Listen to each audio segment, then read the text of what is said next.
Will এবং would এই দুটোই ভবিষ্যতের ক্ষেত্রে হেল্পিং ভার্ব হিসেবে বসে। উডের আরো কয়েকটি ব্যবহার আছে সেটা আমরা অন্য আরেকটি ক্লাসে জেনে নেব। তো কখন উইল হবে, কখন উড হবে সেটাই আজকের ভিডিওতে আমরা ব্রেকডাউন করব। আমরা প্রথমে উইলের কাছে আসি।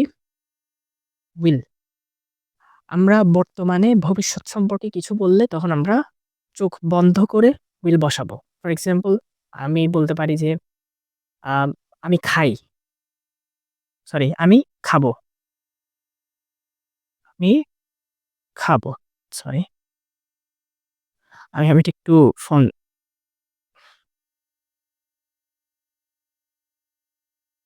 আমি খাবো। দ্যাট মিনস এখানে কি হবে?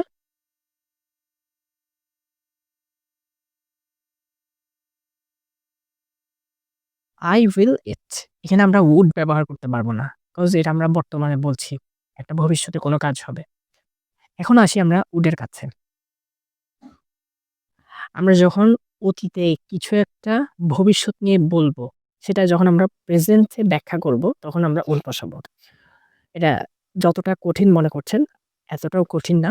ফর এক্সাম্পল আমি বললাম যে, আ সে বলেছে সে আসবে। সে কিন্তু অতীতে বলে ফেলেছে একটা ভবিষ্যতে কাজ করবে। তখন আমরা would ব্যবহার করব। ফর এক্সাম্পল আমি এখানে একটা এক্সাম্পল এই তো এখানে একটা এক্সাম্পল লেখা আছে অলরেডি। আমরা এটাকে একটু হাইলাইট করে দেই। সে বলেছিল সে আসবে। He said she would come. She said she would come. এখন আমরা will ব্যবহার করতে পারব না। এখন will টা আমাদের জন্য হারাম। আমরা এখন would ব্যবহার করব। আরেকটি যদি আমরা এক্সাম্পল এখানে লিখি এটার নিচে, আ সে বলেছিল সে খাবে। সে বলেছিল সে খাবে এটা একটু আমি বাংলায় লিখে নিই।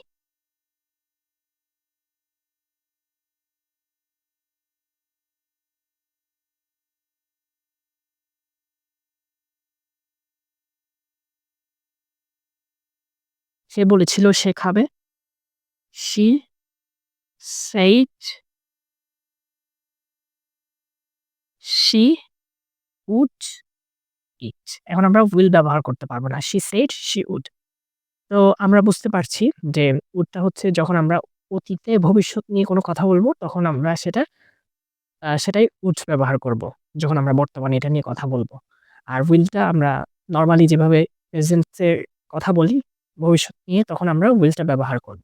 I hope you have understood and if you don't subscribe my channel, please subscribe my channel Grammar of English and আ আরো একটি নতুন ভিডিওতে দেখার জন্য আমন্ত্রণ জানিয়ে এখানেই শেষ করছি।